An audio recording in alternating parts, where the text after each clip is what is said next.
भाग्य का लिखा कभी नहीं मिटता। आइए जानते हैं इस रोचक कहानी से। एक बार की बात है, एक गरीब ब्राह्मण भगवान श्री कृष्ण का अनन्य भक्त था। उसका जीवन कठिनाइयों से भरा हुआ था, फिर भी वह भगवान का नाम जपते हुए अपने दिन बिताता था।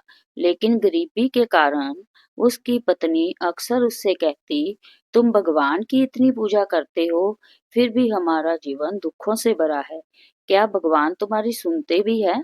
ब्राह्मण ने अपनी पत्नी को समझाते हुए कहा, भगवान का समय आता है तो सब ठीक हो जाता है। हमें उनके ऊपर विश्वास रखना चाहिए। लेकिन पत्नी को यह बात समझ नहीं आई। एक दिन पत्नी ने जिद की और कहा, तुम अपने श्री कृष्ण से पूछो, हमारे भाग्य में ऐसा क्या लिखा है कि हम इतने कष्ट भोग रहे हैं।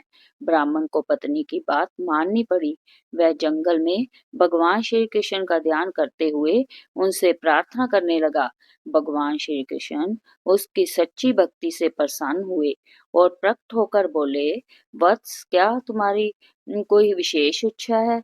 ब्राह्मण ने विनम्रता से कहा, प्रभु, मेरी पत्नी जानना चाहती है कि हमारे भाग्य में ऐसा क्या लिखा है जिससे हमें इतना दुख झेलना पड़ रहा है। श्री कृष्ण मुस्कुराए और बोले, बस, भाग्य का लिखा मिटाना सरल नहीं है। यह संसार कर्म और भाग्य का खेल है। लेकिन अगर तुम मुझ पर विश्वास रखते हो तो मैं तुम्हारे दुखों को सुख में बदलने का उपाय अवश्य करूंगा। इसके बाद भगवान ने कहा, तुम्हारी पत्नी को मेरे पर भरोसा नहीं है। उसे विश्वास दिलाना ही पहला कदम है। जब वह विश्वास करेगी तभी उसकी प्रार्थना का फल मिलेगा। ब्राह्मण घर लौटा और पत्नी को सारी बात बताई। पत्नी को धीरे धीरे एहसास हुआ कि वह भगवान पर संदेह करके गलत कर रही थी।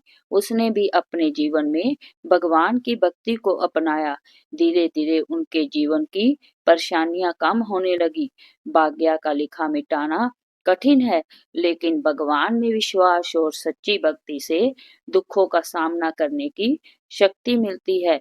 जब हम सच्चे मन से भगवान को याद करते हैं तो वह हमारी मदद अवश्य करते हैं। जय श्री कृष्ण।